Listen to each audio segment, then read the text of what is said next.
In this video, we will show you how to create satin stars.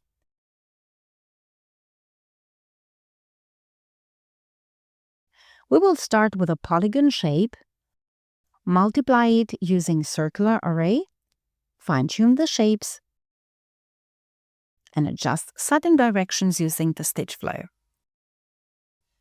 Let's start by drawing a polygon shape.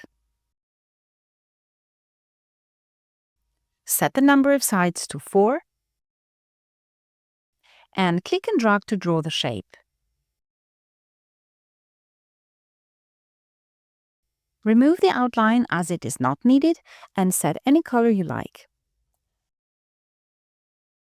Set its X position to 0 to place it on the center of the vertical axis. To be able to fully edit its shape, right-click and use the Convert to Curve option. Set the stitch type to satin.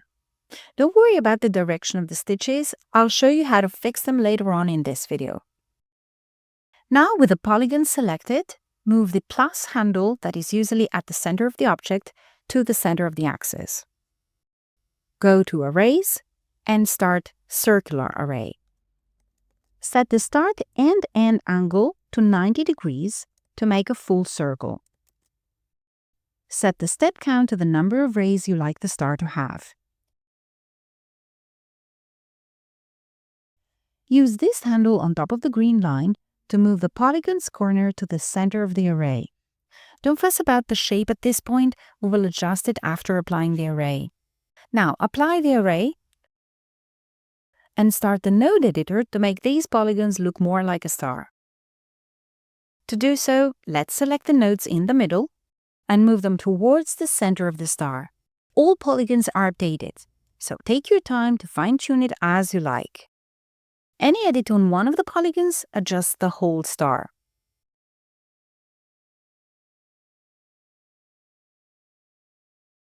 When you're satisfied with the design, select all polygons to set the size of the star.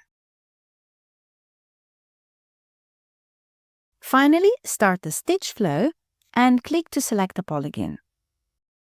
Click and drag from one edge of the object to the other to define the direction of the satin.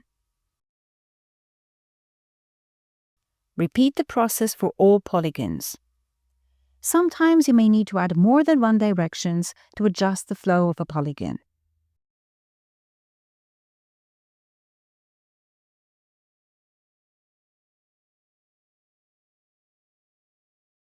And just like that, this star shape is ready. By editing the shape or changing the colors, you can create multiple variations in just a few clicks.